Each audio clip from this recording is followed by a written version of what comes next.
শুভ মহাষ্টমী বন্ধুরা। তো দেখো, আজকে অষ্টমী উপলক্ষে আমার ঘরের ঠাকুরদেরকে আমি মিহিদানা আর আপেল দিয়ে সকাল সকাল সুন্দর করে পুজো দিয়ে নিয়েছিলাম, কারণ মন্দিরে গেছিলাম অঞ্জলি দেওয়ার জন্য। তো তোমরা কারা কারা আজকে তোমাদের বাড়ির ঠাকুরদের কি কি দিয়ে পুজো দিয়েছো কমেন্ট করে জানিও। তো তো দেখো, আমার মা লক্ষ্মীকেও নতুন জামা আর গোপুসোনাকেও নতুন জামা পরিয়ে নিয়েছি। কেমন লাগছে ওনাদের অবশ্যই কমেন্ট করে জানাবে।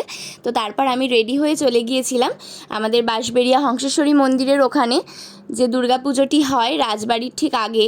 তো ওইখানে আমি অঞ্জলি দেওয়ার জন্য রেডি হয়ে চলে গিয়েছিলাম 9:45 নাগাদ। কিন্তু ওখানে গিয়ে জানতে পারলাম 11টার সময় অঞ্জলি হবে। তো যার কারণে ওখানে একটুখানি দাঁড়িয়ে ডালাটা পুজো করিয়ে নিলাম। ওরা ডালা রাখছিল না, তো পুজো করিয়ে নিয়ে বাড়ি চলে এসেছিলাম 9:30 নাগাদ। তো দেখো, এই যে আমাদের দুর্গা প্রতিমা, কি মিষ্টি হয়েছে ঠাকুরটা, তোমাদের কি বলবো। তোমরা কারা কারা এই ঠাকুরটা এখনও দর্শন করোনি একবার অবশ্যই করে নিও। তো ব্যাস, তারপর আমি মা হংসেশ্বরী দর্শন নিয়ে বাড়ির দিকে চলে এসেছিলাম। দিয়ে পরে আবার লাল পা সাদা শাড়ি পরে 11টা নাগাদ চলে গিয়েছিলাম অঞ্জলি দেওয়ার জন্য।